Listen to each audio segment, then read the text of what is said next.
disease, how can we maximize the outcomes with that level of expenditure? And to me, coming up with point-of-care diagnostics for a whole lot of conditions, I'd love to find out more about this blood pressure, blood monitor that you talked about. Those kinds of solutions, whether it's for infectious diseases like TB, Kala-Azar, lymphatic filariasis, where the government has elimination goals, whether it's for chronic conditions like hypertension.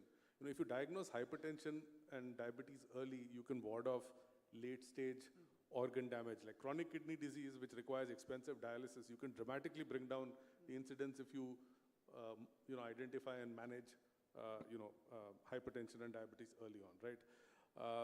Another one is, I have to go back to vaccines, but mRNA platforms which were developed during COVID actually may be even more important as we think of animal vaccines.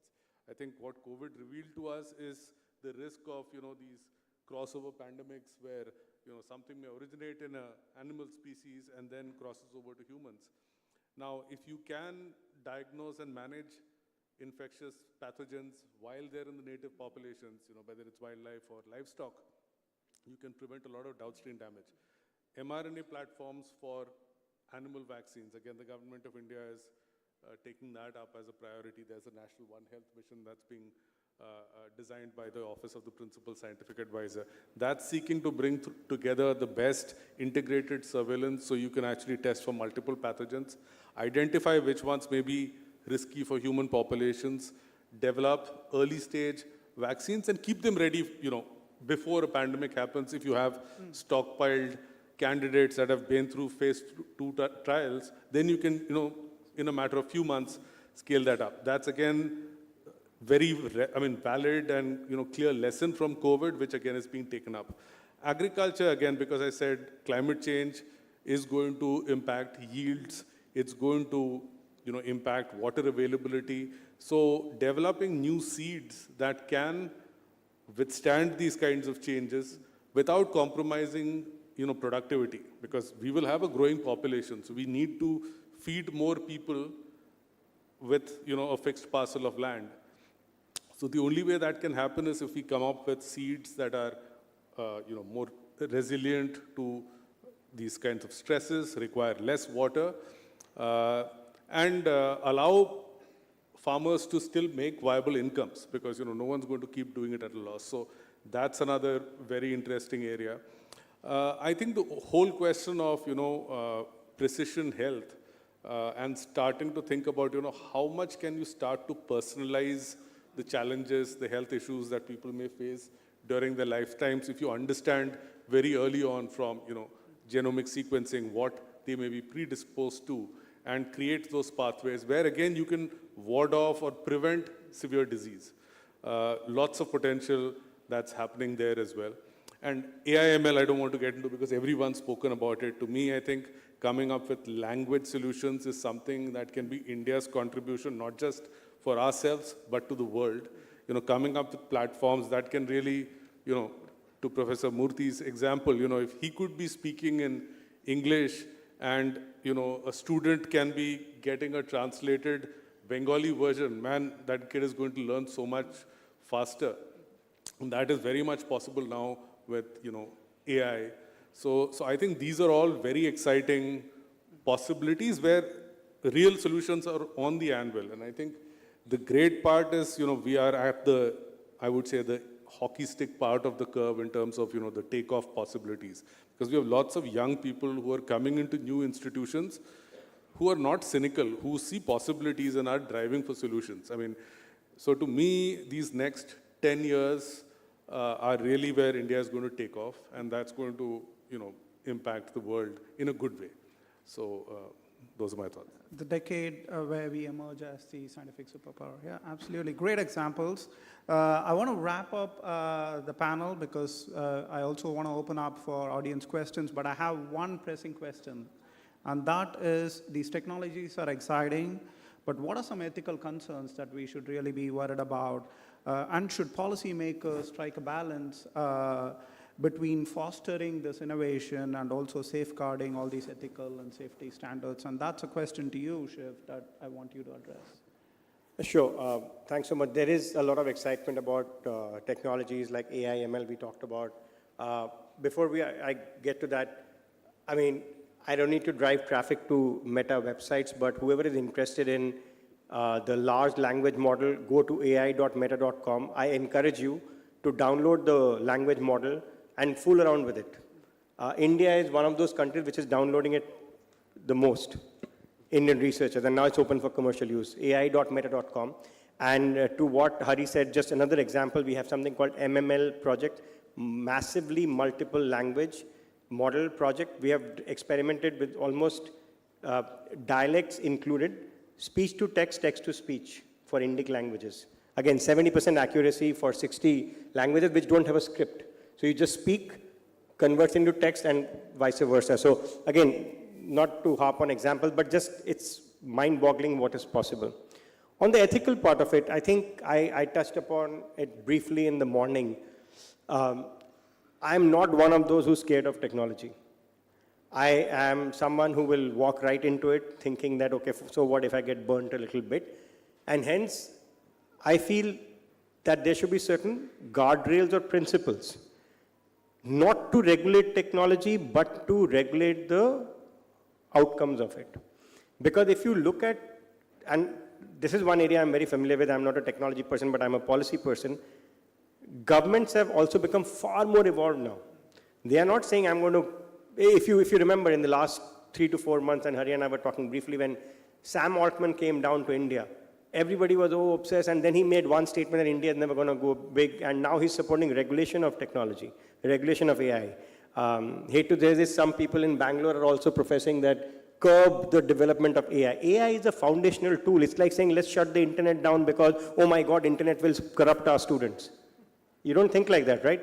What is the outcome that you fear the most? Regulate that. So that's generally the framework within which I think ethics and basic principles get addressed. But having said that, I think for commercial organizations, yes, there should be certain principles we need to follow. And one of the things that we are developing in our head, at least, I call it the TOSS principle, that between transparency, openness, sharing what you are doing, stress testing it, is the way to go. Transparency, whenever we are releasing any of our AI models, we are releasing system cards to tell you how is it faring on various aspects which you could worry. So for example, between stress testing and transparency, we realized that one of our AI tool models called BlenderBot 2 could have led to the misinformation thing propagating quite fast. So we put some restrictions and released BlenderBot 3, which is performing far better. Simple things, right? Openness, how is industry coming together? It is not just enough for government and industry to come. Industry has to come together. The onus is on us. So, and again, between Google, Facebook, Microsoft, all these companies came together to launch the partnership for AI. Everybody is a signatory to it of certain basic principles that we will follow. And eventually, on the stress test and shareability, I think more research we publish, and I encourage youngsters who are into the world of AI. There is one person in our company called Jan LeCun. He's based out of Paris, not out of America for some reason. He's one of the world's most renowned AI researcher. All he does is publish. He does AI research and publishes papers open for everybody's consumption, something that, Stephen, you may not like, but he releases it in public, and he wants people to question. So he opens it up and says, please question me, so that, because that's the only way we can get better. What is important as a company for me, for my commercial interests, I will never release, I understand that. But AI is not like my backyard. AI is something which is the ground on which everybody will play. So if we can follow this basic TOSS principle, I think that would be very helpful. From a regulation perspective, I think India is at the, I mean, I will say it very openly, I think India has come up with one of the best possible legal frameworks for data protection.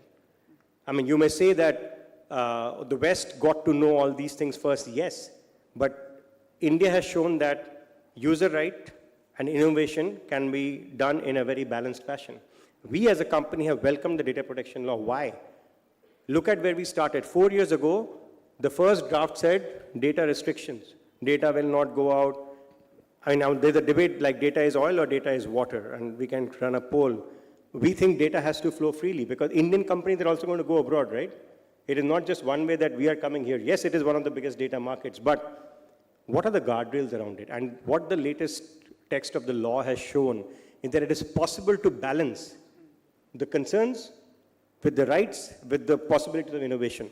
Now, there was a time when everybody would say, oh my God, regulation, no, tech companies don't like regulation.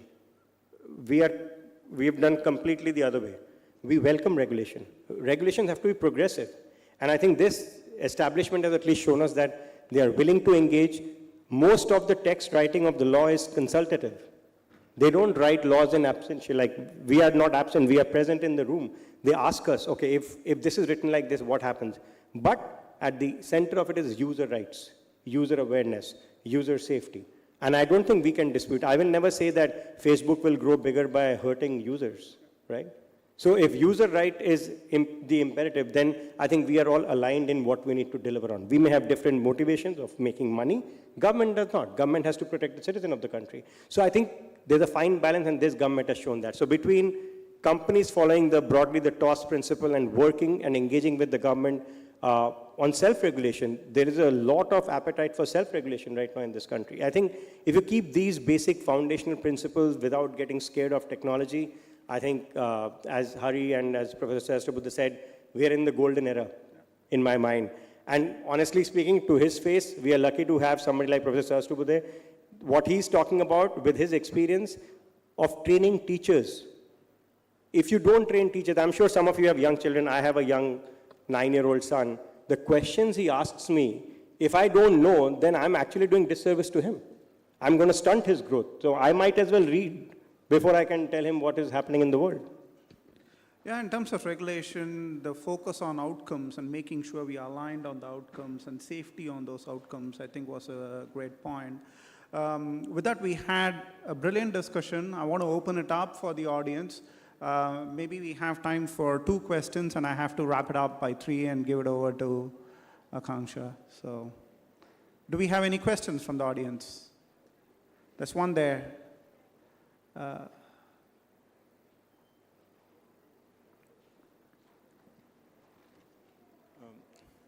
morning, sir. Good afternoon.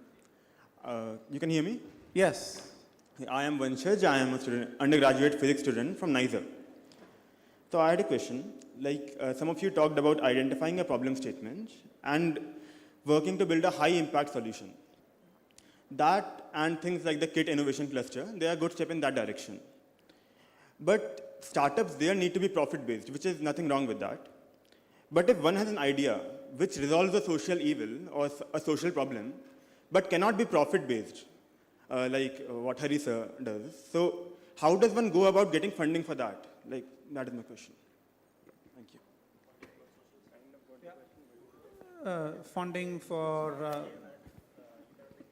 yeah, you can't make profit out of it, but there is a social impact. How do you fund something like that? Great No, question. if you ask me, most of the startups are socially driven, right? For profit, not, that's maybe second question. Now, if you ask me a very simple way, how do you get funding for social startup, which are not for profit?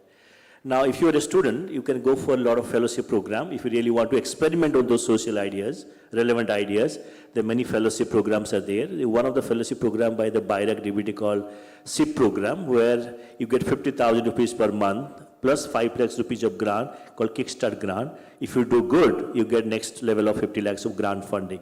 That's from the government side. But if you are with Niger and going exciting work, you can go to your incubation center if they have, and it's a Section 8 not-for-profit company, they also get a lot of CSR fund. If you, let's say, come to our incubator, which is one of the largest in the country, have more than now 400 odd companies promoted, 72 are social startups. So you'll be very surprised to know one of the social startup where our growth is 16x. It means no more technology or innovative company will have growth. Social startups also growing in nature. Now, what I'll suggest you, please reach out to your mentors, the centers, which is talking about it. CSR fund will be one of the enabler. We have several industries, companies, banks funding innovative ideas which are socially relevant. I think reach out to them, a lot of funding. Just to all the crowd here, funding is never a hurdle. These days, funding is so much available, you cannot take it. Only the interesting problems that are the only challenges. So please look for funding, they will come to you, definitely. Thank To you. add to it, what is most important is an excellent idea. once you have an excellent idea and you promote it, there can be funding from CSR, there can be funding from crowdsourcing, there can be angel investors. There are people who will rush to you actually. So it is the idea which is important and great actually. But I hope you were not asking that you don't want to make money, but the idea is great. You still wanted to make money, right? If you want to make money, as they said, there's no dearth of money. I think it's the impact of the idea which will matter. Money will find you if you have a good idea. Come up with a great idea, solve a problem, and money will find you. That's how most problems get solved.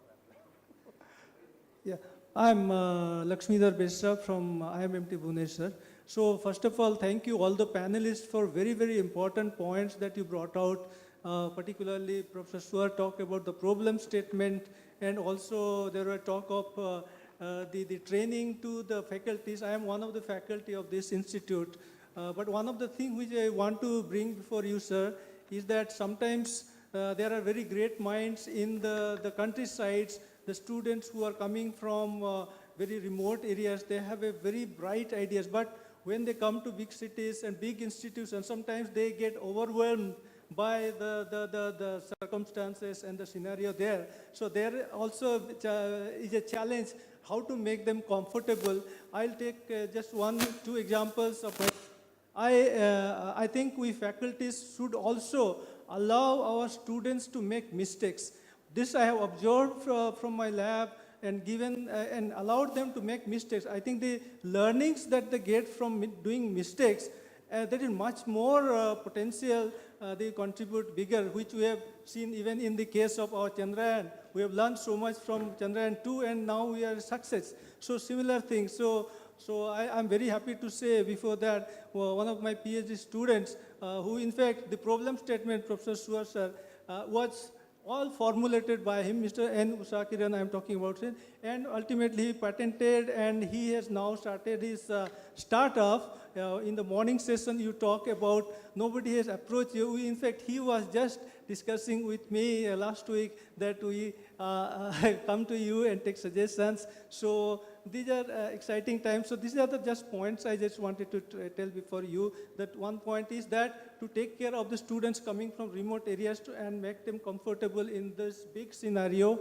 And another thing is that to allow students to make mistakes. These are only my comments, sir. Thank you. I just want to add one.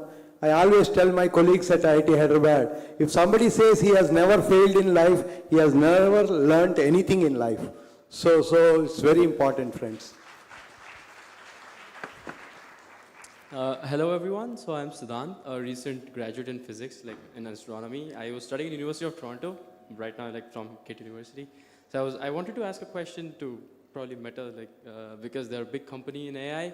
So should companies like Meta and the big companies that work on machine learning algorithms, should they focus on current problems which have, because you need to train models, AI models, before they work on the problem, and you have a lot of data available, for example, transcribing languages, as sir was saying, from speech to text and stuff. So you can easily work on those models. Or should companies focus on futuristic problems where you don't have a lot of data available, like to train the AI, but you might have to work on the problem and you don't have a lot of data to actually train the AI. So how do you, how does the company focus on what problem to go for? I think it's a great question. How are we releasing what we are learning so that further research can be built on? I mean, I have to sound a bit immodest to say that we are a bit of an aberration where we actually release data sets for public research. So this is coming from our own work that we do, and then we release data sets so that researchers can work on it. But having said that, on the AI front, our fundamental principle is very clear. We will be open sourcing most of it because, as I gave you the refrigerator Coca-Cola example, we believe AI is a foundational tool. AI cannot be owned in my backyard. I have to open up AI models because if I don't open, 3 problems will happen. One, ecosystem will not grow. If the ecosystem does not grow, I cannot be the only one making money because I am a foundational company, right? I have my business model already sorted, right? I am a digital advertising company. So for example, Meta is right now using AI tools to run digital advertising, which means that the algorithm which we run to tell the company what ad they should make to target a user, it's all being done by AI tools. When we do content moderation, which is like if you violate our terms of service, there's no human being sitting. It's all being done by AI. But that is for my commercial proprietary work. But the foundational learning that we have from that, we believe in releasing it because these AI tools have to be released because the ecosystem has to grow. That's number one.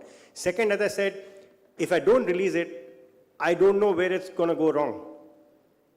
I have to get it stress tested by the research community because if they don't stress test it, I don't know it all. I cannot hire unlimited number of engineers. We are already infamous for having laid off engineers, right? So I think stress testing cannot happen within a closed environment. And the third and the most important thing, if you look at it, is we don't know every idea on this earth. I mean, yes, we are a big company, we are an innovative company, but there are many ideas which are happening outside. And we get excited looking at ideas in our ecosystem. And if the startups grow, we grow. Who will use our foundational tools? The startups will grow, right? And eventually, if all of us grow together, I think that's the only way the future of internet is going to grow. So for example, when we launched the Quest devices, everybody said, oh, this is a proprietary headset. Yeah, the headset is proprietary. But what you see in it is not proprietary. Anybody can create a game or anybody, I mean, one of the most famous games in the headset is an Indian company called IB Cricket. You have to play cricket in the metaverse to see how real it is. It's being exported the most, downloaded the most in the US. Because all Indians in the US want to play cricket wearing the headset. So the question is, business will not grow if we keep it everything. Now, you may look at some of our past products and say, but this is not the way you behave, but the future is different. What we did in the past doesn't mean that the future is not going to be. So for Meta, I think the fundamental principle is believing in open innovation and open sourcing these language models and open sourcing further AI tools so that people can build on it. One last example, I'll tell you again, going back to language, for some reason, that's the theme of the day. We are collaborating with a company who were a part of a not-for-profit, so somebody said, and they are collaborating with IIT Chennai. Can WhatsApp build, and this is the Honorable Minister also talked to us about it, can you create chatbots in all local languages where the school teacher does not have to worry which language they are teaching, into Dr. Murthy's point? So students can get those questions answered in local language. So based on the Bhashini thing, can we build AI-enabled chatbots in all Indian languages? So somebody's collaborating on it. And we will collaborate by providing the tool. And I think that's how I would say, synergies of the ecosystem will grow. Thank you. Thank you. Just want to add on that. So I think Shivnath gave a great response on, Meta's approach and I think how private sector approaches. But I think it's fair to say that, if it's too frontier a problem, it might not make sense for private sector to get involved. That's where government and philanthropy actually can play a role. I mean, philanthropy in many ways is the purest risk capital because you're not expecting any financial return. You're just hoping to either succeed or fail for the right reasons. In fact, Warren Buffett, who's one of the donors to our foundation, says if you're not failing 95% of the time, you're not working on the right problems. So I think that is the role, philanthropy and governments, right? So which is why the ecosystem in India that's emerging of, the institutions creating their incubators, making capital available, creating the mentorship networks, and not expecting everyone to succeed is critical. And I think that's where, domestic philanthropy, organizations like ours working alongside those institutions can take the risks that may be, too tough for even them to take. I mean, government also is accountable to the people. You can't, throw your money down the tube if you don't know that you're going to get something out of it. So I think the combination of philanthropy and government is, where a lot of the very early stage work can happen, right? The first 3 years for a business that's not going to make money, philanthropic funding or government funding can help you validate that. And then after that, the commercial capital comes in. So I think this ecosystem of funding or the continuum of funding, pure risk from philanthropy, government, then looking at more market-based mechanisms, I think that is evolving in India, and I think we need to further strengthen it. Thanks. So I have to, we're running out of time. This was a very engaging discussion, especially post-lunch. I think you took a lot from it. I really enjoyed it myself. So thank you very much for being with us, and thanks for this engaging panel. Thank you very much. So we can safely conclude that it all starts with an idea. And as one of my favorite authors, Elizabeth Gilbert, says, that ideas are like your friends knocking at your door, and they won't wait for long. So if you have an idea, open the door, grab it, and act on it. And today, you have several people here who can support you in acting on your ideas to grab the opportunity and catch hold of them, have a conversation. Now, I would like to request Harsh to please felicitate our panelist, Dr. Anil Sahasrabuddhe, sir.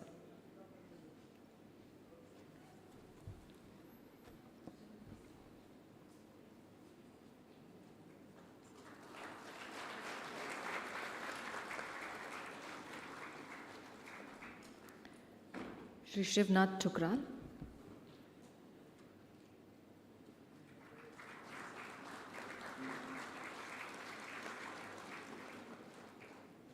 Shri Hari Menon.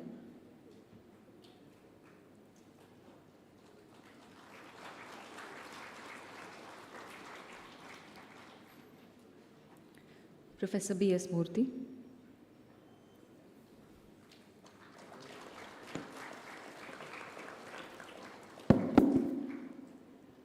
And Dr. Mrityum Jaiswar.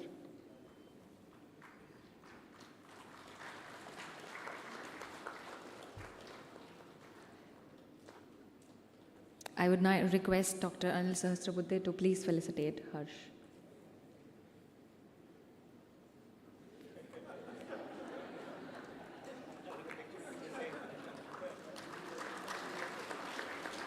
Can we have a huge round of applause for all the panelists here? And a quick photo moment.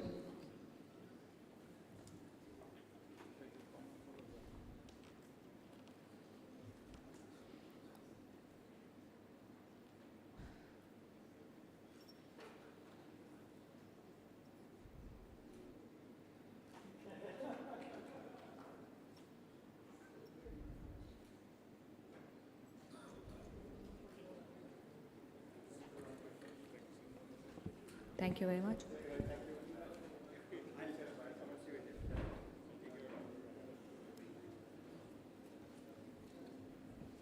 I would like to share that we are honored by the presence of Minister of State and External Affairs and Education, Shri Rajkumar Ranjan Singh Ji. Sir, a warm welcome to you to India Research Conclave, and we are thrilled by your presence.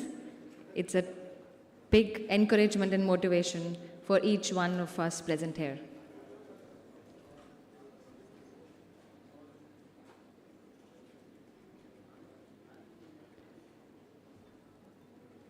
Now we shall start with our next panel, which is based on exploring the ethical and social implications of scientific research with a multidisciplinary perspective. Ethics is actually knowing the difference between what you have to do and what is the right thing to do. And scientific research has undoubtedly revolutionized our understanding of the world and driven significant advancements in various fields. However, we also need to understand that what are the social and ethical implications of the advancements that we are making. So this panel will discuss on fostering the multidisciplinary approach and understanding the implications of ethical and social aspects as we are on a journey of exploring and discovering the new. I would like to invite the moderator of the panel, Suvira Srivastav, Publishing Director, Springer Journals, India. Can we please welcome Suvira with a huge round of applause?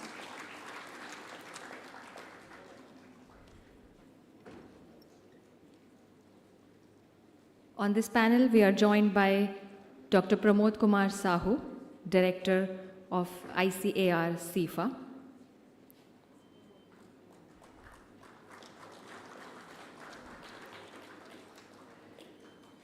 Dr. Sandeep Agarwal, Professor of Surgery, Department of Surgical Discipline, AIIMS, New Delhi.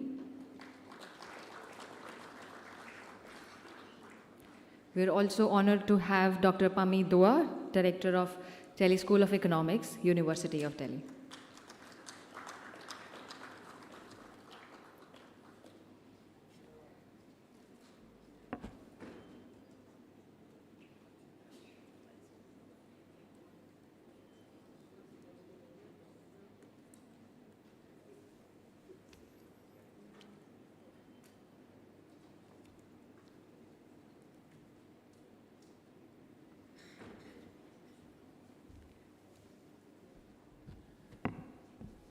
Over to you, Suvira.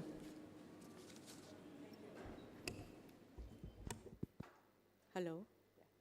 Thank you, Akansha. Honorable Shri Ranjan Kumar Singh ji, we are really honored to have your presence over here. Distinguished panelists, guests, our hosts, and our dear future of the country. Very warm welcome to this thought-provoking and intellectually stimulating discussion that brings together such diverse minds to reflect on a topic that sits at the crossroad of innovation, responsibility, and humanity. And it is also so thrilling to be having this discussion at a time when we have just landed on moon, and of course this is something that everybody has been talking about, but it is also a moment when the global community has been increasingly recognizing the scientific achievements of this country. And our scientists are so enthusiastically pushing towards innovation and ingenuity. So in times like these, it's so wonderful to have such a distinguished panel with extraordinary convergence of expertise. We have, such a diverse panel that you can see in the background.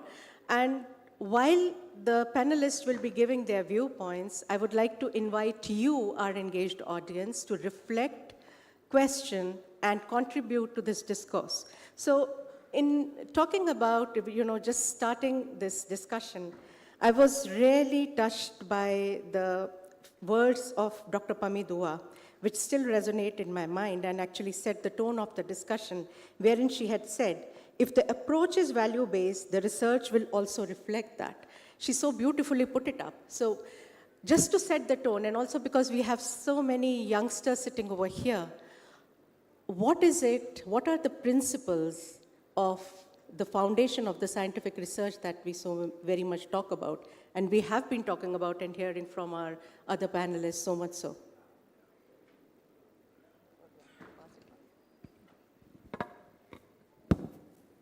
Thank you very much, Suvira.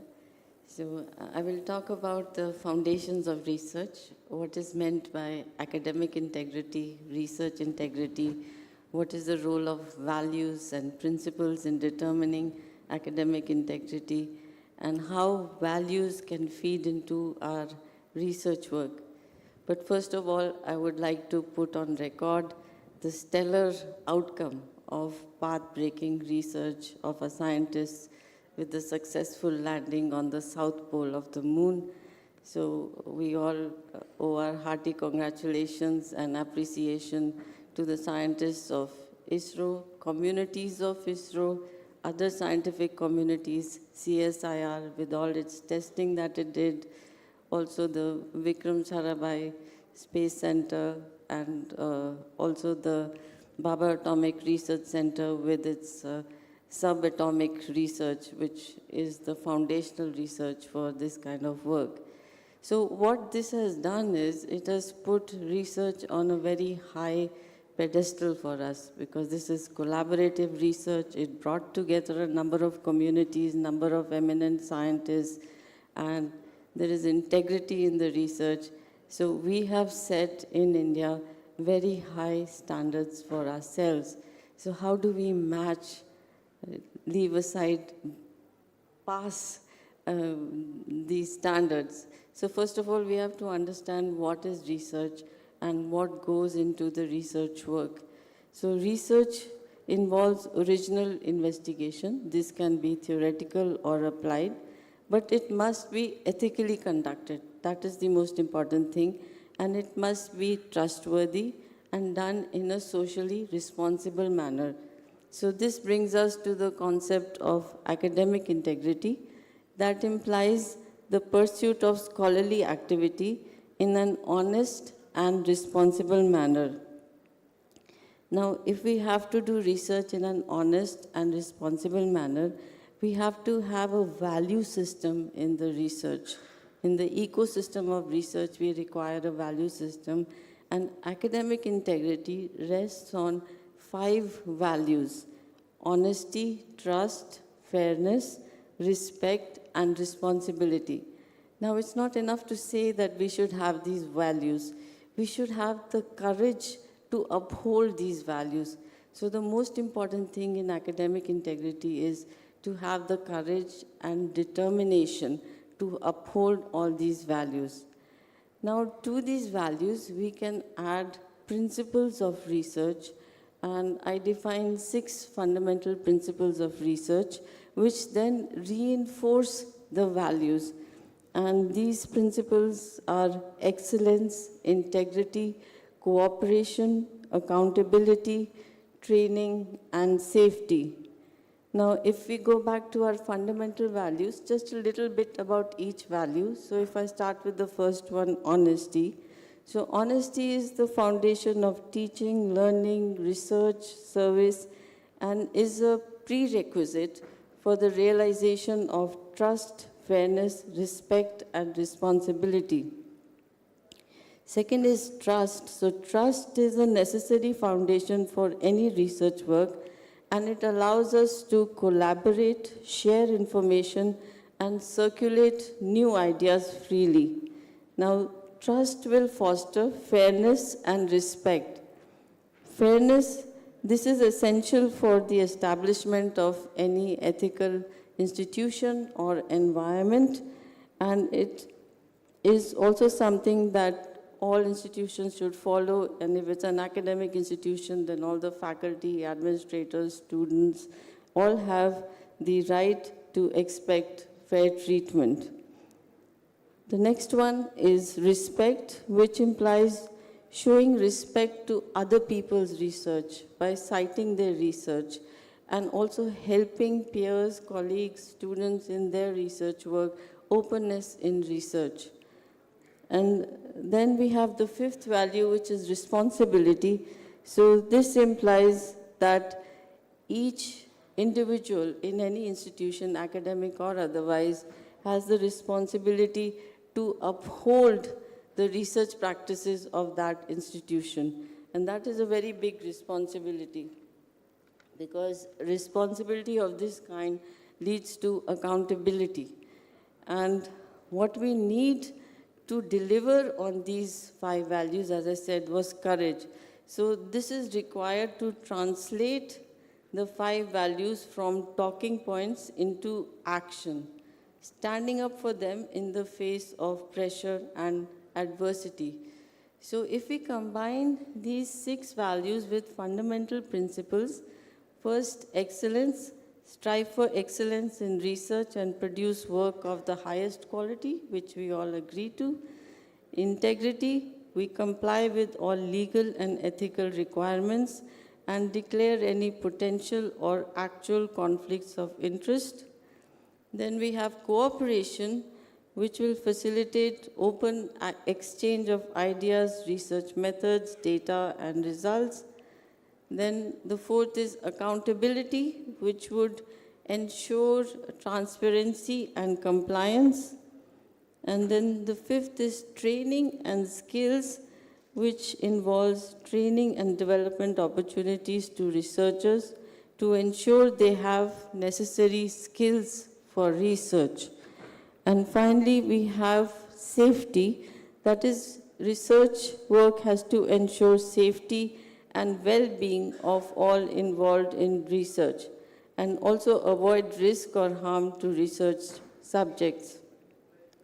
So what I have tried to do here is to give values as the basis for research, as the basis for defining what is academic integrity and research integrity. But if I have a minute, I just want to add one more thing. So here we ensure that the integrity is met, but at the same time, I want to point out that values can also feed into your research, and it can help to solve or at least mitigate complex global problems. So, for instance, there is a lot of talk about achieving sustainable development goals. Now, we always talk about sustainability models, and we say that we should have the right economic factors, social factors, environmental factors. But we have never looked into it and said we should be conscious of what each individual does. If every individual is conscious of what they do, then it would be easier to meet the sustainable development goals. And in this context, I had the privilege to co-supervise a PhD thesis of a student in the Diyarbakir Educational Institute, which was on the role of communities in achieving sustainable development goals. And what this thesis says, and for the sake of the students, this is also available on Shodh Ganga, that we can look at the social environmental factors and also the economic factors, but we have to add to this the inner dimension. So inner dimension means we have to take into account our values, our beliefs, our attitudes, our consciousness, our conscientiousness, and then we can make sure that each individual works in a particular way that we move towards the achievement of sustainable development goals. So this is the crux of the work done by Dr. Arshdeer, who is the PhD research scholar. Of course, the thesis has now been approved and the doctoral degree has been awarded. But it makes a very good point in terms of this complex problem of the world. So Thank you so much, Dr. Dua. All right, thank you very Yes. much. In fact, because of the paucity of time, we'll have to move forward. And the foundation of the whole discussion of whatever we have been discussing today is indeed research integrity and realizing the importance of research integrity for even the work that we do at Springer Nature. You must have heard about it from Stephen and also from the panelists in every discussion. Springer Nature, in collaboration with Ministry of Education and many important institutes, societies, and of course academies of India, has taken up an initiative about which you will hear very soon. And I would really like to invite all of you to participate in that, because now you know how important is research integrity, so that we all can be of further use to you and can support you in this endeavor. So moving on, Dr. Agarwal, we have heard about in such a depth the fundamentals of what should the scientific research be based on. So moving on from fundamentals to implementation, what are the first thoughts that come to your mind? Very good afternoon, and thanks for giving me this opportunity. And I'd like to congratulate the organizers, the Ministry of Education and Government of India and Springer Nature for this wonderful meeting. So first to reiterate what Professor Dua has said, research is something which leads to advancement of science. Without research, we cannot have progress. All these wonderful drugs we now use for treatment has come from phase 3, placebo-controlled, randomized controlled trials. They are beautifully conducted. Now, issue is conducting the research ethically and properly according to the guidelines. And, I'll talk about biomedical research, which is more challenging because of the direct involvement of patients, And so all the more responsibility, those of you who are doing biomedical research, please go through the ICMR guidelines, which are very robust, which have been revised recently. Both Ministry of Health and ICMR put a huge document which talks about a lot of aspects of research, like formation of the ethics committee, the informed consent, research in special groups. And all you need to is follow these guidelines. They're in very simple language. Follow these guidelines, go through the guidelines in detail, and then consider research. Obviously, the onus of ethical research lies with the researcher. The integrity and honesty of the research is of paramount importance. Because I'll tell you, research can lead to excellent outcomes, outcomes which lead to upliftment of mankind. But it can lead to very dangerous outcomes which can really cause havoc. And sometimes it can be half-truths. For example, I'll give you an example. If you do in public health research on obesity, there's a topic which I deal with. I'm a bariatric surgeon. I read a lot about obesity and other things. A particular study might say the obesity is due to increased high-calorie food intake and poor lifestyle habits. So that would mean, counseling each and every person with a, dietitian and a psychologist. But on the other hand, it has neglected the environmental and systemic factors. Okay? So it is not gone into things like, the obesogenic environment and diet. And that's why, our Honorable Prime Minister has started laying emphasis on yoga and also millets, which are of low glycemic index, are local foods. And these sort of initiatives and a research into it probably would complement the research, public health research and lead to more meaningful outcomes. So I think these are the things one should look at. The other aspect is the publishing of research, and there's a huge, I'm an editor of a few journals, and I know where the loopholes lie. But having said that, I think if you are honest about a research, honest about plagiarism, go through the guidelines, I think you can publish into good quality journals. Another point is the translational aspect of the research. Okay, so research is something we do for a lot of reasons, for advancement of career, for finding new treatments. But sometimes what is important for society is translational research, where you can translate a particular outcome into a more wider for the masses benefit. So for that, we need to involve various stakeholders, like industry, like patient groups itself. I'll talk about, I focus on biomedical. So patient groups themselves, when educated, could be a part of translational research. But there are certain other negatives to translational research or big data research. We need big data. Somebody was talking about creation of big data for research, but then there are problems of consent there. When we do research, we take a consent for a particular project. But when we have a big data, you can use it for multiple projects and without any informed consent. So the patient doesn't know where the data is going, what is being used for, and that's a challenge for the further discussion. And the third aspect is incorporating research on ethical and social implications right at the onset of big research projects. And this is, I'll just give an example very small. My Human Genome Project in US, right at the onset of the project, they put 5% of the budget for just to study the impact on society, on ethics, not at the end of the project, when these guys worked with the researchers. So what was the impact of genetic counseling? What will be the impact on discrimination, employment? So all these points are really important as far as ethics and social implications research is concerned. Thank you. Thank you so much, Dr. Agarwal.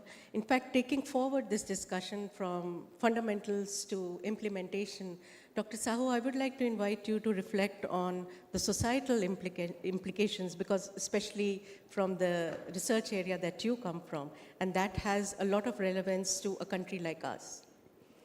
Thank you, Surya, and thanks the organizer for giving this opportunity. A very good afternoon to all of you. Just I would like to take the points from Madam Do and Dr. Agarwal. Whatever research we are doing or leading to innovation or technology development, and ultimately it should go to the societal level.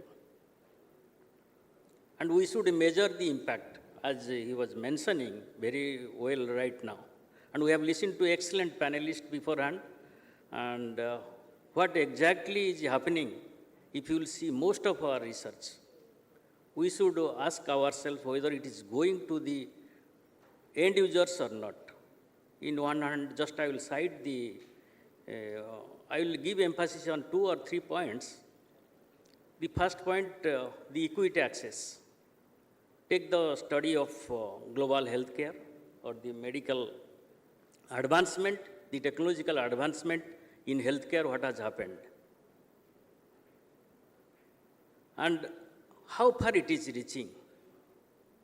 All the technologies, whatever is being developed or to be developed or developing, it should reach at the societal level to the end users, to the bottom level of the or poorest of the poor persons.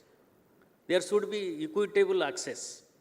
As long as equitable access is not there, benefit sharing is not there, probably we are not doing justice to the research.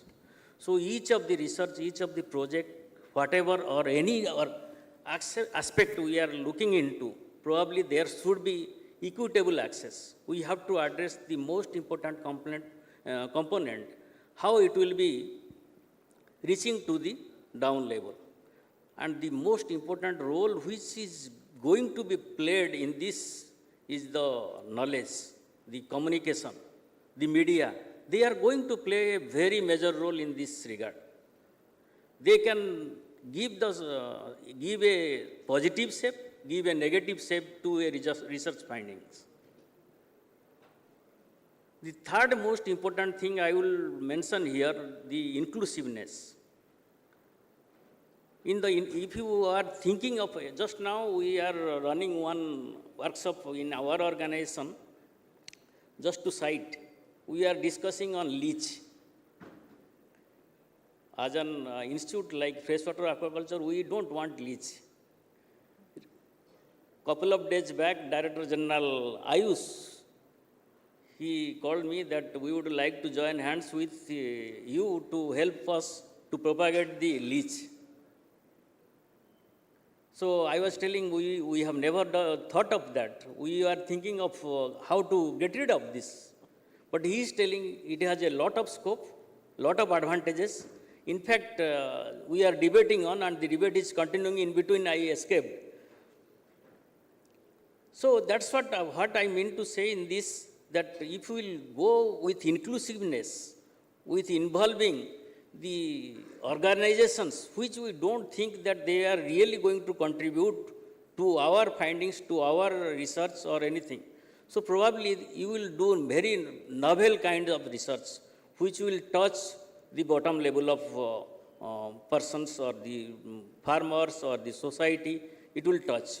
So we have to think, we have to maintain a balance both with the theoretical and practical research. So these are the 3 points initially I would like to again highlight later on, whatever will be coming in the discussion. Thank you. In fact, the topic that we are discussing is so deep and vast that many a times for the young people who are sitting over here, it just bounces off the head. So for the benefit of the young colleagues who are sitting over here, just 1 or 2 points very, very quickly that comes to each one of you. What should they be doing when they are maybe writing a research paper or when they are engaged in a research project? What are the 2 things that quickly come to your mind that they should be looking at? Maybe Dr. Dua, you can start with.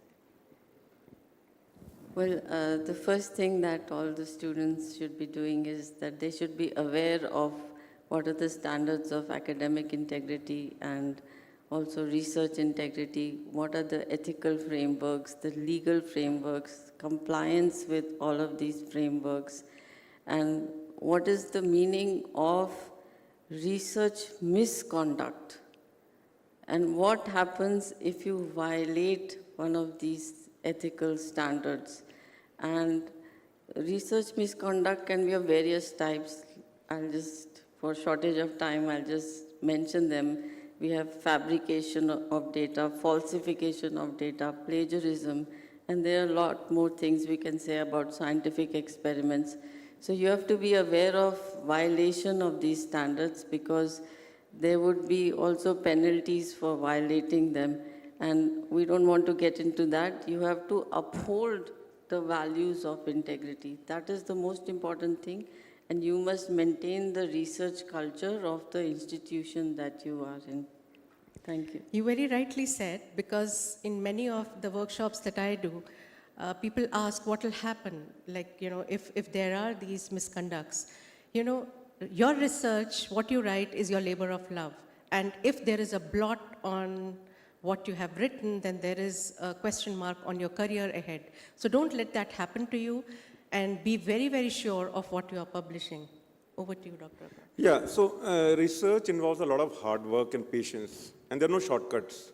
So if you want your research to be meaningful, you don't want your research to work 3 to 4 years and find out somebody has already done this. So I think it's important to define the knowledge gap. So research question arises from the knowledge gap, and for finding the knowledge gap, you have to work hard on the current knowledge, current literature. I found out a lot of our postgraduates and fellows come to us for projects, and I tell them always, please take out, look, where do you want to work in? You have seen the patients, the kind of practice we have. Take out 10 to 15 very good articles published in high-impact journals. Go through them verbatim. Find out where is the lacunae. There are something which are between the lines you have to sometimes read. And that's the way you define the research question. So defining the research question, which will be meaningful, which will impact in terms of our biomedical research, the patient outcomes, patient-linked outcomes. So we have to really work hard on finding the correct research question and then framing it. You may have a vague idea of the research question, but you have to frame it precisely in terms of various parameters, the duration of the research, the intended primary and secondary outcomes, and the ethical issues involved in it. Are we dealing with special groups? And then obviously write a nice project. And the most important component of a research is informed consent and a patient information sheet. So a consent which is informed, and there are various parameters to define the informed consent, and there are various, that's where I think your integrity lies, informing the patient or the participant correctly about the intervention. Does he have low risk? Some papers may quote a very low risk, some papers may quote a high risk. But it's your duty to inform about both the outcomes, the low risk as well as the high risk complication. Otherwise, you are not being ethical, not being honest. I think these are the two critical points I would like to share. In other words, there has to be a reason to publish, and not just to publish for the sake of publications and meeting the criteria that your master's or PhD requires. So if you keep in mind what the two panelists have said, then moving on to Dr. Sahu, then you will be reaching a full circle in terms of publishing ethically. Just I would like to add on two more important points. One is conclusiveness. Whenever we should not jump into a conclusion which will be misleading. That is very important in our research publications. Maybe based on the result we are leading to some sorts of conclusion. Probably, maybe at the end of 5 or 10 years, the conclusion what we have given to the publication, one particular manuscript, it might be misleading.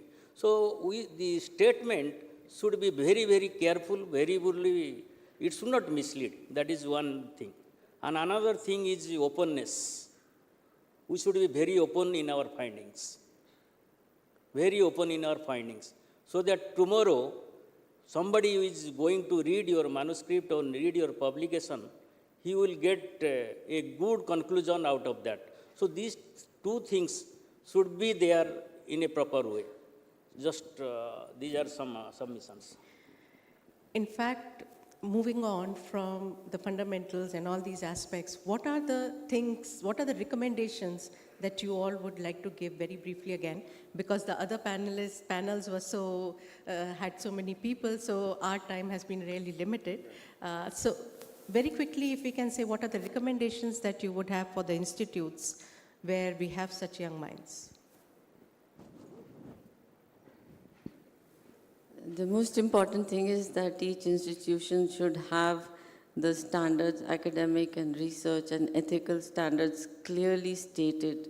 And these should be made available to all stakeholders of that institution, because unless they know what the standards are, they will not know what they have to follow. So these standards, and also there should be research integrity policies that are in place. And both the standards and the policies should be updated on a regular basis, taking feedback from the stakeholders. And sometimes institutions say that they don't have funds to do this, so this doesn't require funds, and even if they don't have it, they have to get it from somewhere, because this is the most important thing that an institution should have to ensure fair research and responsible research, and that is good for the institution itself, and of course for each student or faculty member. Yeah, I think it's important to have a research section which will have ongoing research orientation programs. So you would have a series of lectures on some stats, on research ethics, on how to conduct research, how to publish. And we are fortunate at AIIMS New Delhi to have a big research section with a dean research, sub-dean research, and their entire focus is into create a research culture of doing research ethically. Of course, they also talk about how to procure funding. And so these are important aspects if you need to lay emphasis on the correct research, because every semester these new guys come, they're very bright people, they're really bright, come through very tough competition, but they need to be oriented into the right methodology. They need to be aware that research is not something we write a thesis.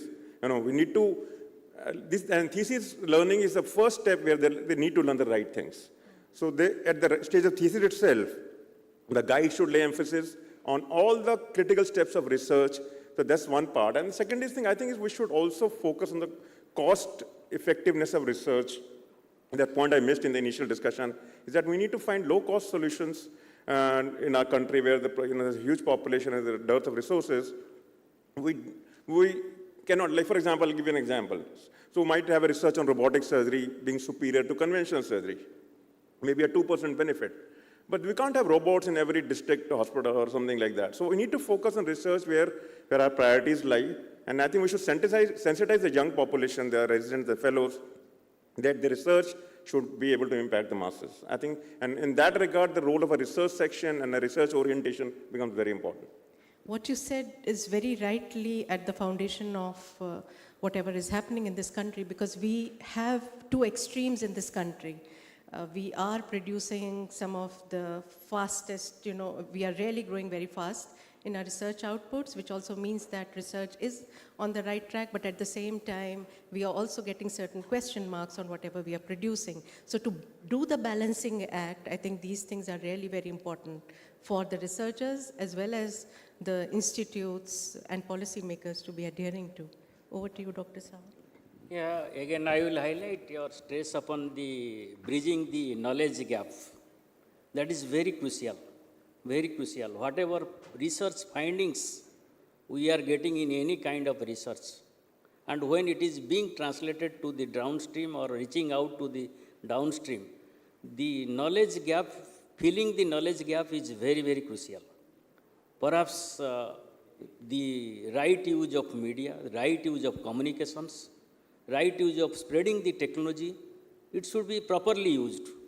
Just I will cite one example of agricultural research, like for example, we are developing some, through classical selection approach, some varieties we are developing. If it is not being properly interpreted, it will be leading like many times we used to face research, they are all GMOs. There is a misnomer of GMOs. Without understanding. So that's what I exactly want to point out. It should be properly translated, properly communicated to the bottom level. So that is very crucial, whatever research findings we are getting. So that's all from my side. With that, I would like to invite the audience. Maybe we can take 2 questions. Please, the volunteers, if you can give the...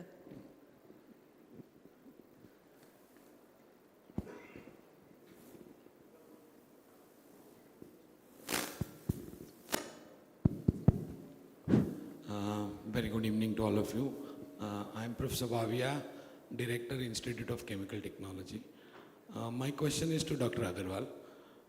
Dr. Agarwal, you mentioned about some of the trials on randomized placebo, double-blind, and so on.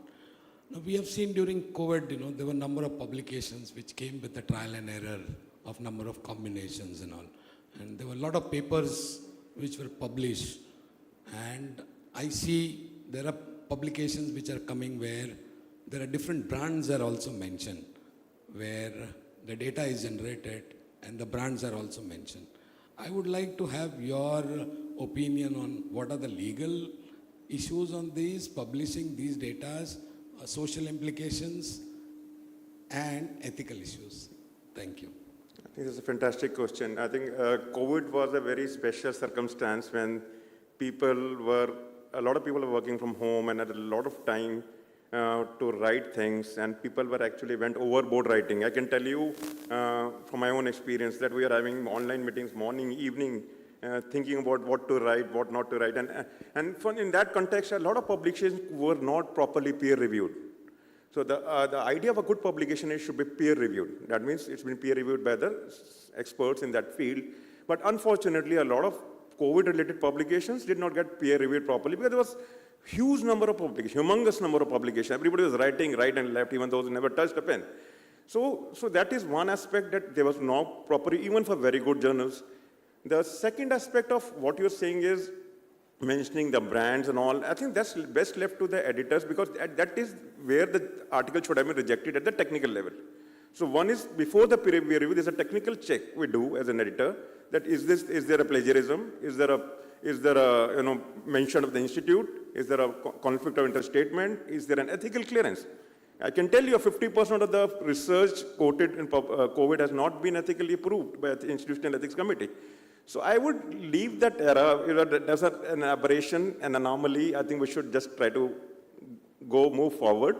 And I think for research to be truly correct, legal, it should be peer-reviewed, it should be published in good journal, and it should have been done by people who are experts in it. One aspect has been people who are not even experts in this field were quoting things and writing articles. I mean, I don't know to say, a radiologist might be talking about vaccination and immunology. So these things are happening. But I think we should move on from that era. If you analyze the COVID literature very authentically, I think 90% article would go into the garbage bin. This is my take on it. Yeah. I think that was also a time that really proved that science is fallible, contextually situated, and never pure. And it is learning by mistake. Add one little point. I mean, I'll tell you, a patient came to me recently of chronic kidney failure. He said, "Sir, is vaccination led to kidney disease? Because I was sitting in dialysis room. All the patients who had kidney failure had vaccination." When I look, 140 billion people had vaccination, and we are having diseases. That does not mean there's an association between vaccination and diseases. Vaccination has done a wonderful job. I think government of India has done a wonderful job of vaccinating such a huge population and protecting from COVID. But now with the media picking up a single adverse reaction, which has not been proven in the adverse reaction committee. For any adverse reaction, I am a part of the adverse reaction committee, we have to look at the cause and effect relationship.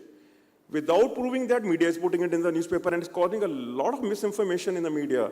So, and this is the result. Patient come and ask you, has vaccination led to this? Has vaccination led to obesity? Has vaccination led to cardiac failure? I think that's where role of responsible media comes in. I think they should also be bound with some legal this thing. But I think we need to follow guidelines about publishing medical literature in journals as well as media itself. I think that's the need of the hour. We can very quickly take just one question. Yeah, ma'am, it's wonderful to be in this session. I am Dr. Sonalika Rath from IMS and Sama Hospital Department of Microbiology. I would like to ask this question to Pammi ma'am. Ma'am, there is a burden of publication in institutional level for academic growth. So this really hampers the ethics in research. So how to address it at institutional level? Sorry, can you just repeat that question? So at the institutional level? Ma'am, how can we address it at the institutional level? Actually the burden of publications that is there for the academic purpose, in some reputed institutions also you have to get this number of publications within this much of time. So it really hampers the ethics. So how can we address this at institutional level? Yes, I think it has to be done at the institutional level because this pressure to publish actually leads one to go to these lower quality journals, and also a number of predatory journals have come up. And I find also that some of the rules for promotion require X number of publications. And sometimes when I'm reviewing candidates, I find that 6 publications are in July of 2022. So that's impossible. So this is a real issue, and that it has to be discussed at the institutional level, and the standards have to be tightened there. And also each institution can have its own list of journals as well, if it wants to go in that direction. But that would be very controversial at the institutional level. But I see that many of the so-called approved journals are also not of good quality, and also are publishing on payment basis. So that is an issue, but I don't know if any institution can resolve this issue because it will lead to a lot of controversy at the institution level. But I appreciate the problem and sympathize with it, but also live with it. So, yeah. Yeah, okay, Dr. Agarwal, very quickly. Yeah, it's an interesting question, but I would differ from Professor Dua, most respectfully, whatever. As an academician in an institution of excellence, or even in a teaching institute, we need to have research and publications. And as I said, research is hard work, and publications harder. So you need to go home and sit in the front of the computer outside of working hours. I think if you're in academics, love writing, love to write, love to publish. Even as a surgeon, I'm not saying that. We operate the whole day and we go back in the evening and maybe for the love of research and publications, publish our results, publish our thesis. I would say, you should love that job. And I don't think having 2 good publications a year is a big job. It needs time. A good 1 or 2 good publications require 1 year. But I think in a 5-year, when you have an appraisal in 5 years, I don't think it's a big task to have 5 good publications. Sorry about totally, being... This is an endless... Just in one sentence, just to clarify my stand. My stand was to do with quality of publications, and we are compromising a lot on that. So that was the point I was making, and I'm sure all these people are also working very hard after having dinner and after a full day's work, but quality is somehow getting compromised here. At the same time, the very pertinent question of publish or perish, and that being linked with the promotions, etc., and also NARC rating, these are some of the very important issues, and we have ministry over here, so many directors, and Professor Sahasrabuddhe has just, I can't see him here, but these are some of the things that can be taken up at their level to see how we ensure that quality publications are there. And the whole focus is more on quality rather than on quantity. And as publishers, I can tell you we are doing a lot to support you, the researchers, in ensuring that you are able to showcase the impact of your work, because that's the most important thing towards the end of the day. With that, I think we really think it has been an inspiring discussion, and I really hope that with these insights, these conversations can continue for long, and we'll be able to come up with something which is of support to the young researchers over there. Thank you so much. Thank you so much, Suvira. Certainly, we need to move from the concept of publish or perish to cherish the journey and embrace the failure. Even if I understand it can be difficult, but let's stay in the boundaries of ethics and embrace the failures, because in the end, it's a win-win for everyone. Suvira, now I would request you to felicitate, starting with Dr. Pammi Dua.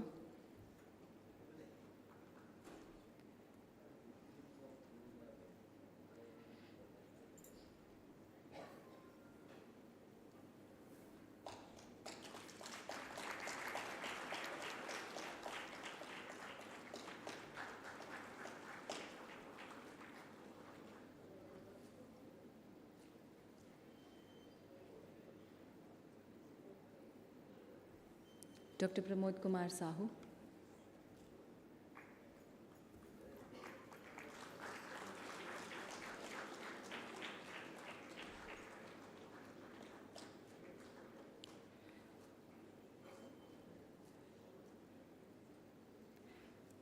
Dr. Sandeep Agarwal.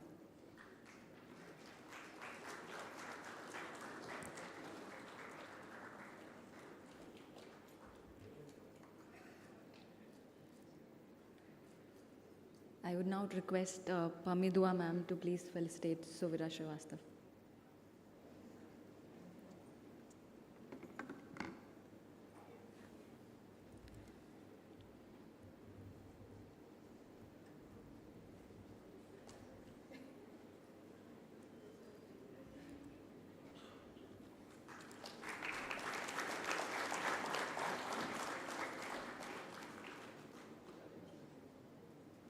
Thank you very much. Let's have a huge round of applause for all the 4 panels and our moderators and panelists.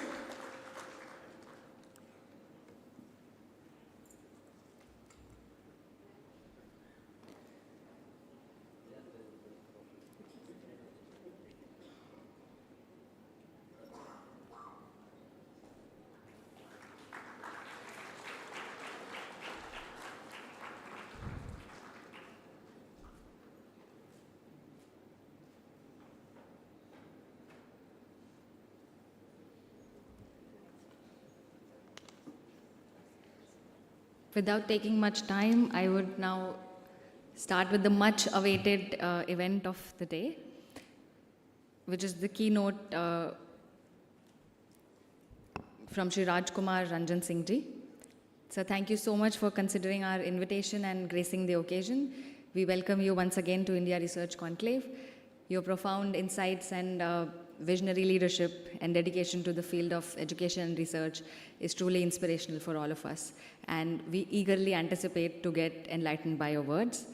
So I request you to please join us on stage.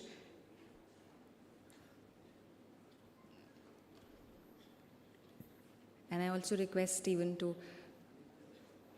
come on stage with Minister Sir.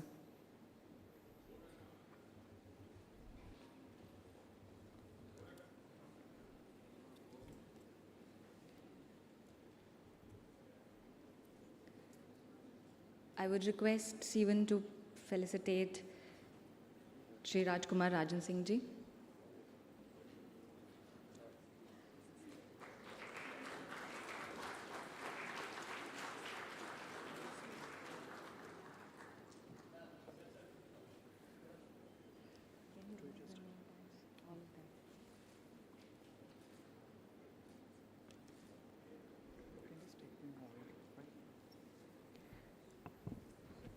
Now I would request Mr. Shivnath Thukral to please come on stage, and I request Minister Sir to please felicitate Mr. Shivnath Thukral.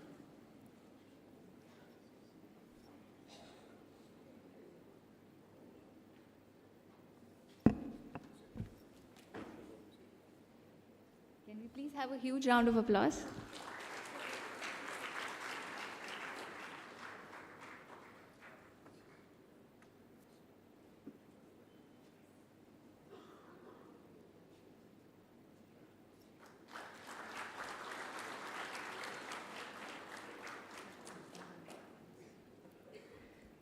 I would request Sri Hari Menon also to please come on stage. Thank you, ma'am.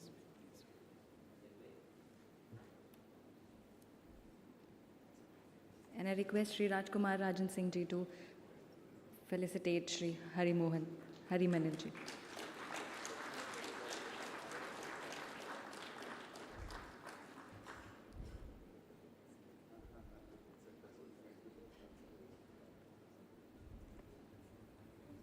Thank you, sir.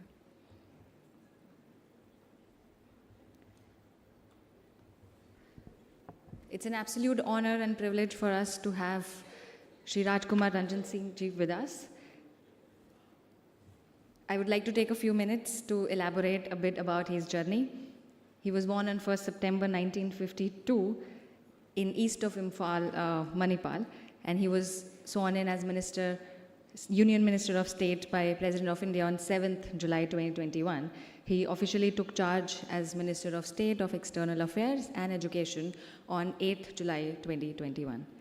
Dr. Singh is a postgraduate in geography and earned his PhD from Guwahati University. He served in different capacities, including as a lecturer, assistant professor, deputy registrar, and registrar. He also served as director in charge of UGC Academic Staff College and development director of Manipal University till he superannuated in 2012. He has published 8 books and made numerous contributions to various national and international journals and publications. Since his election as member of 17th Lok Sabha in 2019, Dr. Singh has actively participated as member of parliamentary committees on Central Council of Health and Family Welfare, Standing Committee for Science and Technology, Environment, Forest and Climate Change, Consultative Committee for DONER, and Parliamentary Rules Committee as well. So together with IMMT, on behalf of IMMT Springer Nature, we would like to welcome you once again with a huge round of applause, and we request you to please address the audience.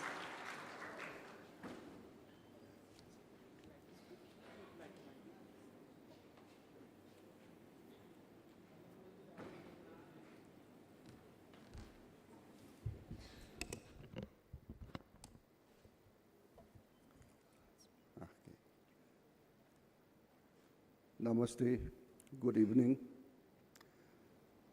Good afternoon. My warm greeting to Director, Vice Chancellor, researchers, students, and industry professionals for attending the India Research Conclave 2023, jointly organized by Springer Nature and Ministry of Education. IMMT CSIR deserve thanks for hosting the event and Springer Nature for its conceptualization and execution. My special thanks to Sabent Incobe, President Worldwide Research, Springer Nature, Harsh Jagadishan, Chief Publishing Officer, Springer Nature, and Venkatesh Sarvadis, Managing Director, and Springer Nature India for organizing the event. This conclave was organized in implementations of the National Education Policy 2020 for providing inspiring ideas to the stakeholders and fostering dialogue, collaboration, and innovation within Indian research and education landscape with the objective to strengthen our research output. The theme of the conclave, the future of research, assess diversity, technology, and ethics, highlights critical factors driving research and education, emphasize inclusivity, technology or inclusive technology and ethical considerations. I am happy to note that this conclave enabled eminent panelists to exchange their ideas on important issues such as enhancing the research landscape in India's academic ecosystem, revolutionizing research, exploring the potential of emerging technologies, advancing diversity, equity, and inclusion in research strategies and best practices. Lastly, exploring the ethical and social implications of scientific research and multidisciplinary perspectives. As I myself have been an academician, of course, people may not recognize me, but I think myself. I observe many benefits occurring out of this research conclave. Just now, the panelists, they expressed their views and sharing their achievement. That's a great issue enriched myself. It provides a platform for expert policymakers, researchers, scientists, and stakeholders to exchange knowledge and discuss the latest development in their field to facilitate them to implement strategies for promoting the growth and development of science, technology, and innovation in various sectors. The idea and inputs shared during the conclave will guide the stakeholders in increasing the scientific research output and citations ranking from India. I hope that this conclave would have inspired young researchers, including women's faculties and higher education institutions, for strengthening research in India. This conclave has spread awareness and is likely to lead to integration of emerging technologies in research practices.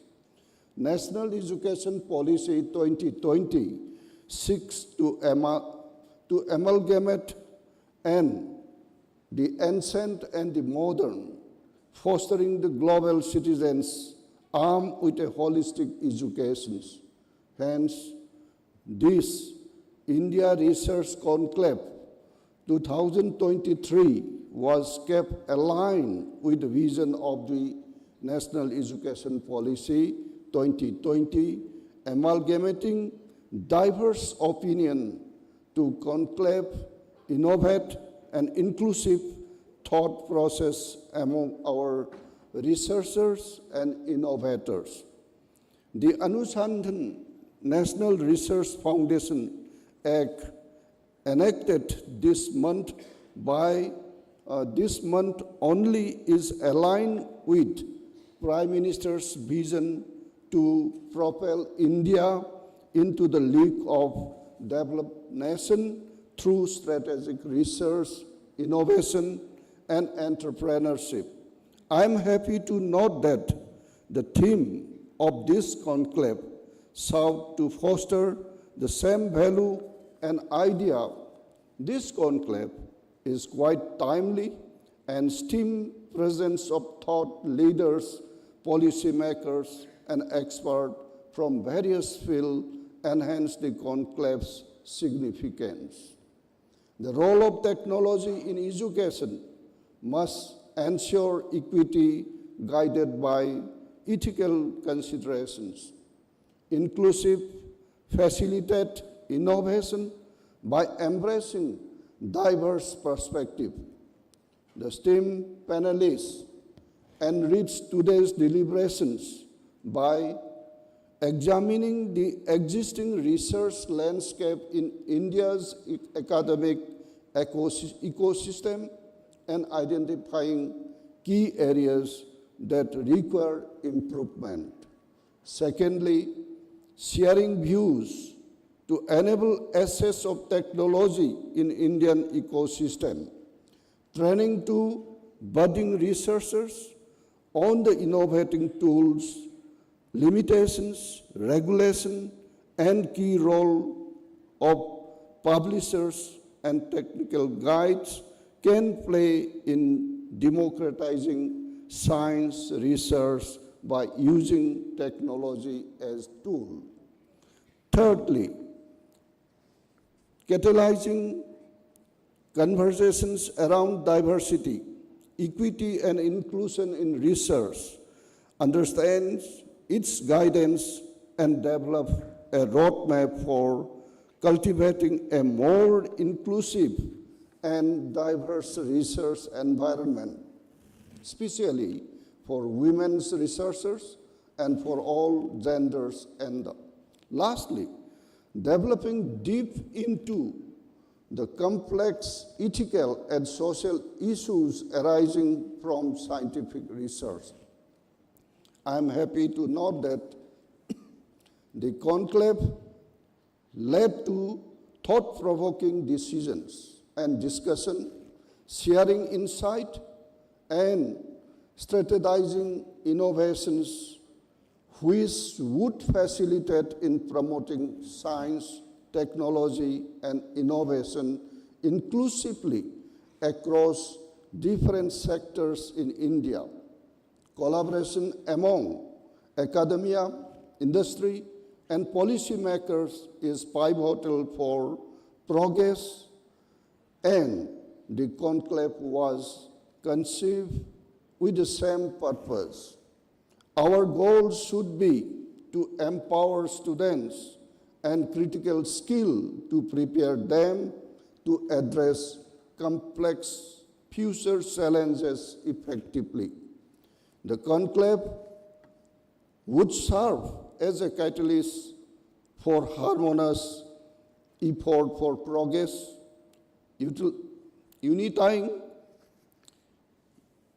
uniting researchers and educators to collective shape of the future of research and education in India. I hope challenges to be addressed in India's research ecosystem were identified during the panel discussion and will be submitted as a proposed actionable solutions.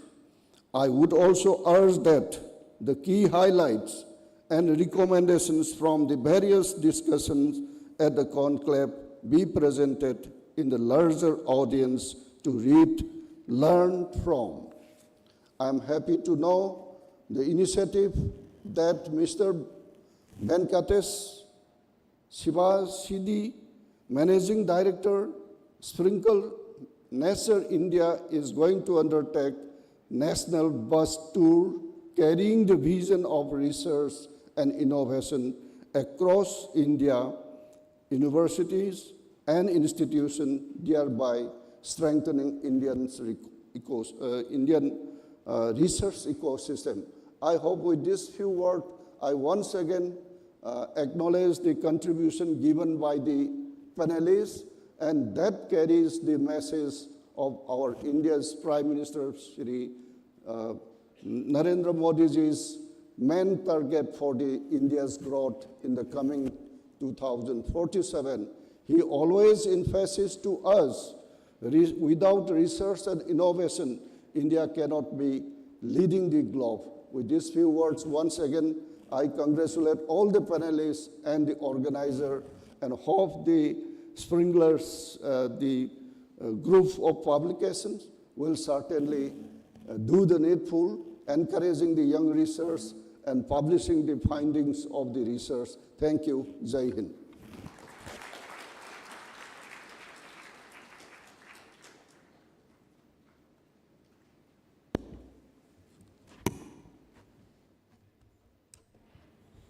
Thank you very much, sir.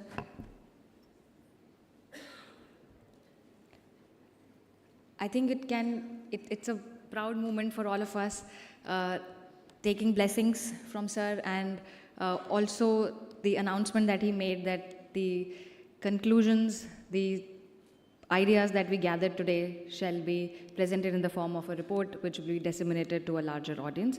As a publisher, we're really thrilled and excited at this opportunity, and we promise to you, sir, and to the Ministry of Education as well, that we will soon launch this report, which will be available for a larger dissemination for the entire research and student community.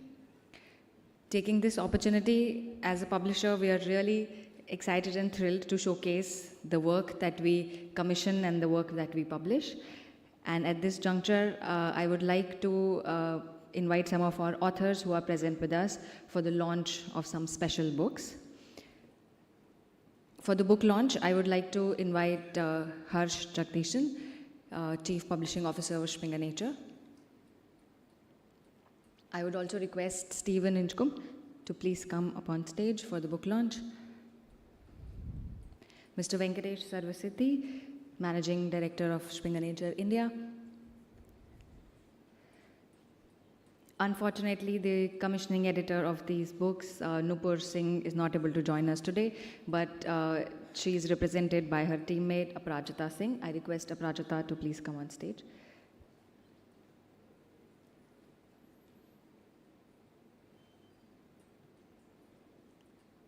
And the most important person are authors, without whom these books can never come and can never see the light of the day. For the first book, I would like to request Dr. Pami Dua to please come on stage. Can we please have a huge round of applause for our authors and the commissioning editors who make these books a reality.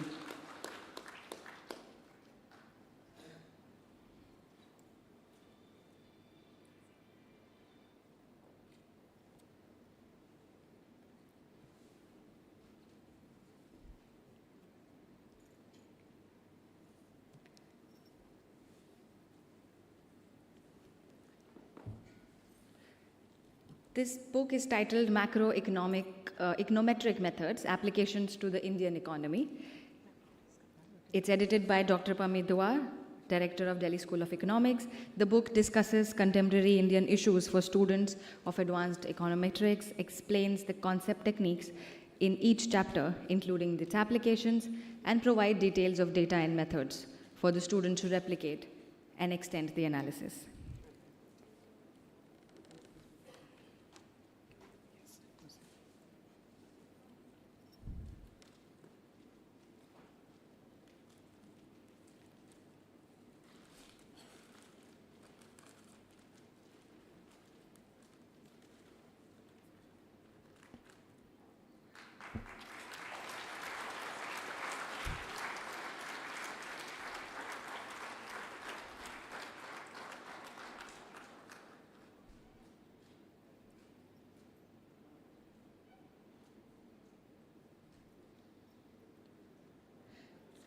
We have another bestseller in our kitty, which we would like to showcase today.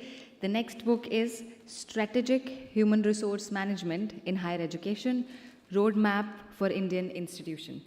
This is co-edited by Dr. Jai Mohan Pandit from Indira Gandhi Institute of Development Research, Mumbai, Delhi, and Dr. Bino Paul, School of Management and Labor Studies, Tata Institute of Social Sciences, Mumbai. I would request Dr. Jai Mohan Pandit to please come on stage.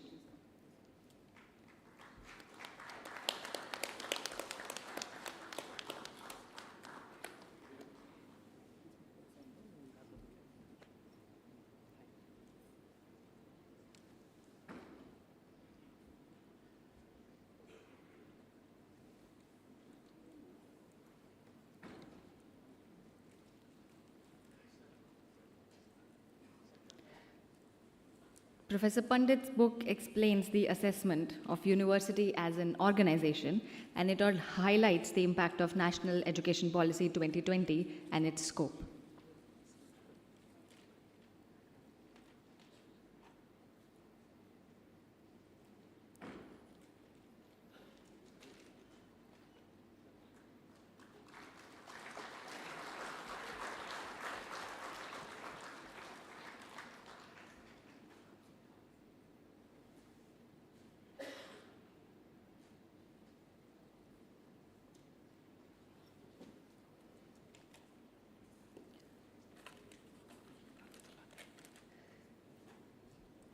Please grab a copy of these books, for sure.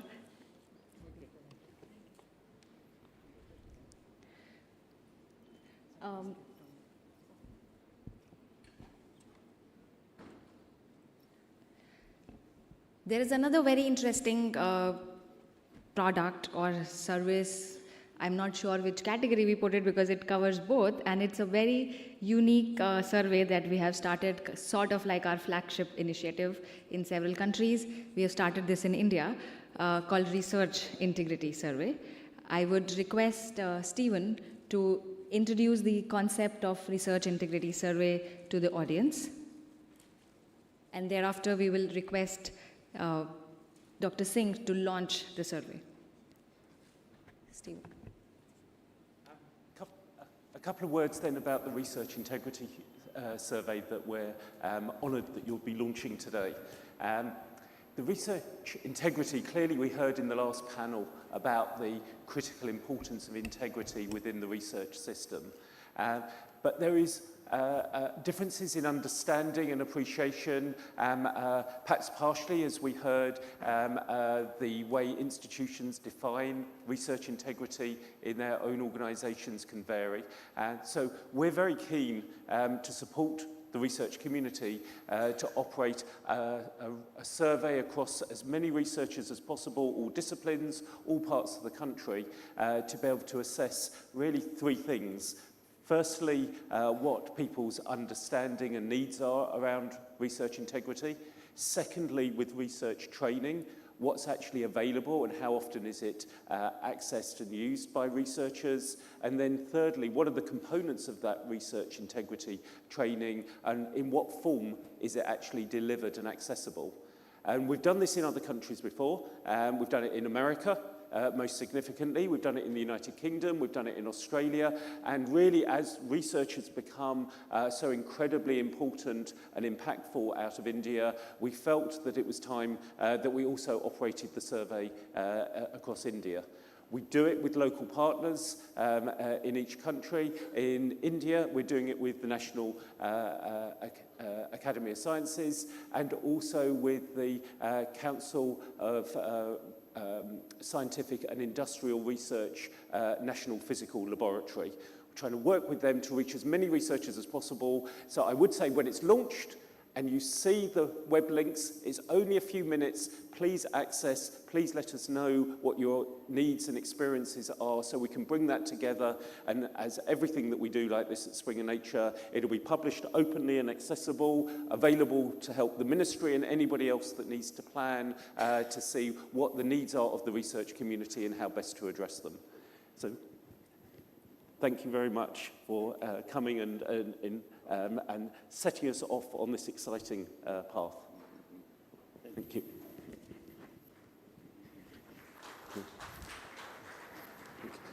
This is the button to press go. Yeah. Yep, wonderful. That's a QR code to get going. Thank you. Thank you very much. I would request Dr. Singh to felicitate Stephen Inchcombe.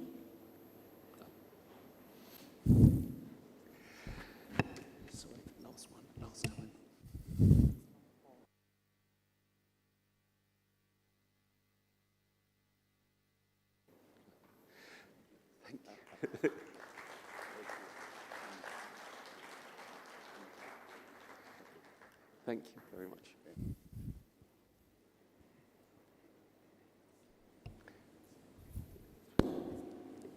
Thank you so much, Dr. Singh. Thank you, Stephen. As we are nearing the end of the event, I would request Stephen to please address you once again and share his concluding remarks.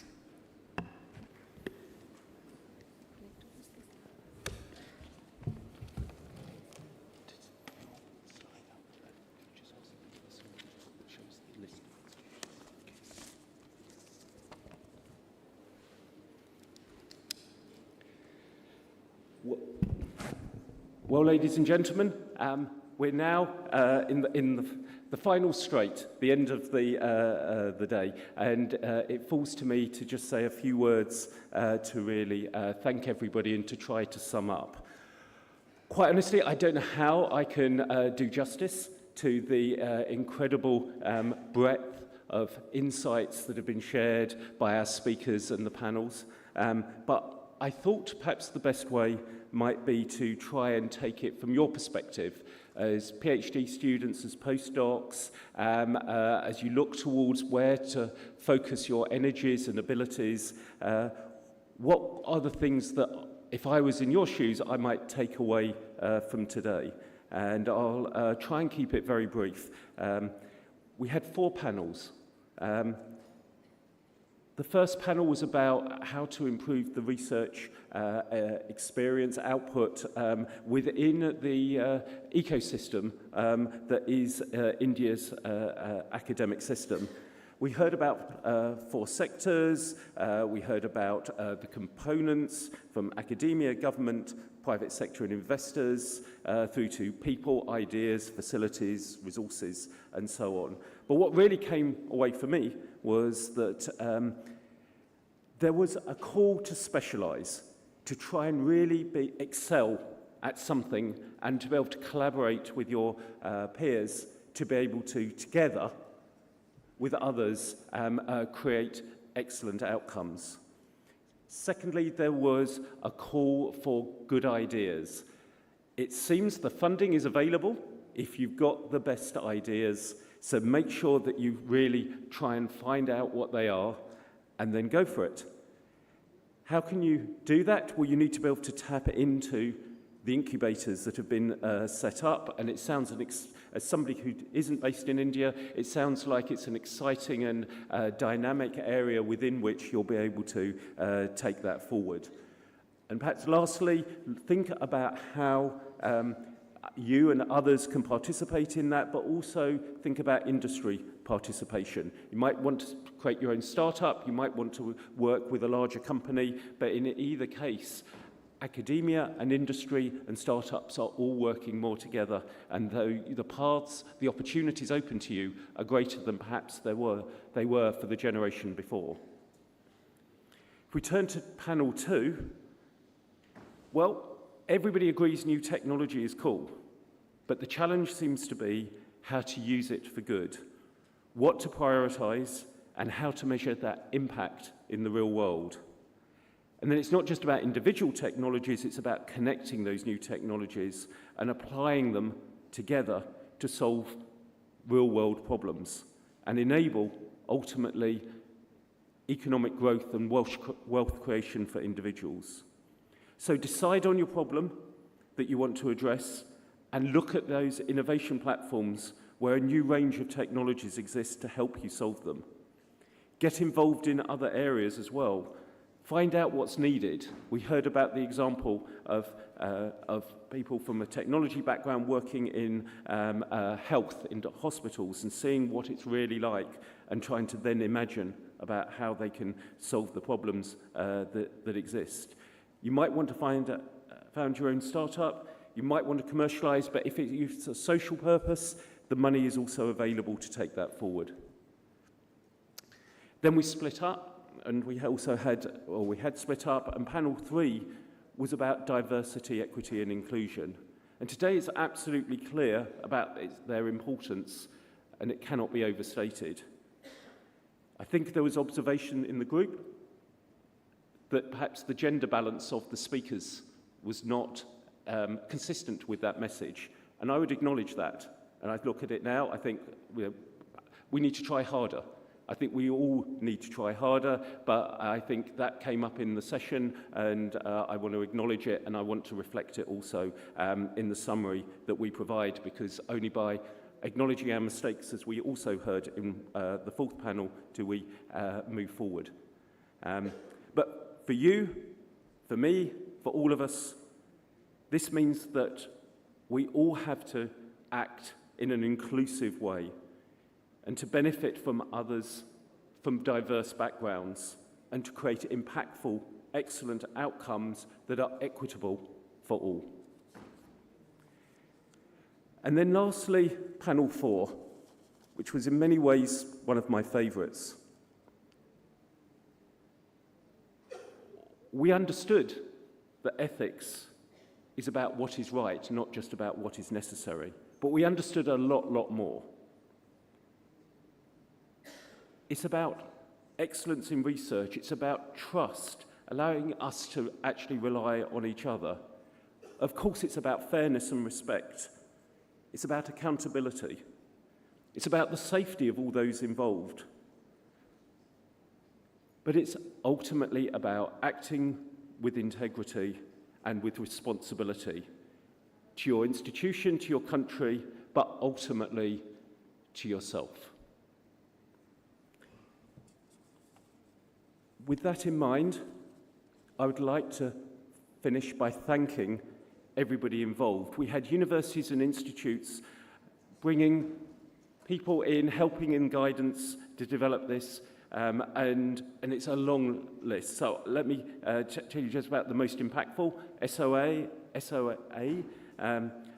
Ramademi University, ICT, ICTAL University, KIIT, AIMS, CIFA, IIT. And I'd like to thank Professor Kanakoti, Director of IIT Madras, and Professor Ramamuti for the planning and guiding that they gave us in preparing for this event.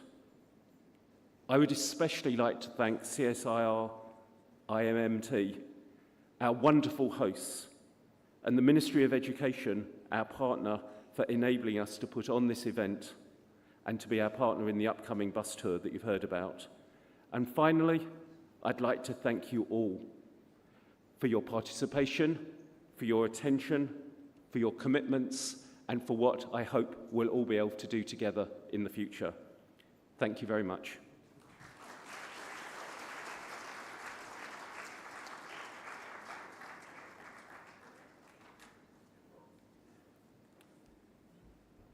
Thank you, Stephen. So with this, we conclude the day, but there are a lot of lessons we have learned today, a lot of interaction, new ideas that were thrown. I hope you all will take all of this back with you and act on it. I would like to now request everyone to rise for National Anthem.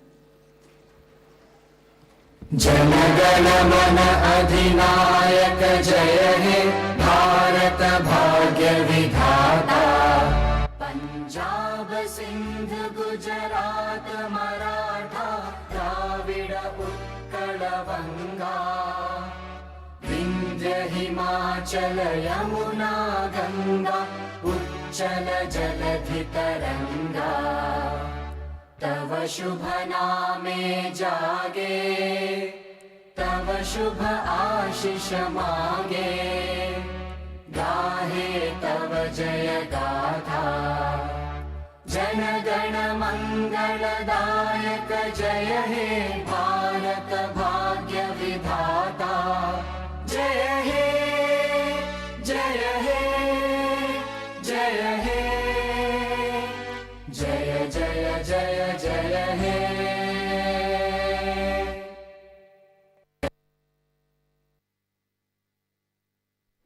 I request everyone to please proceed for high tea.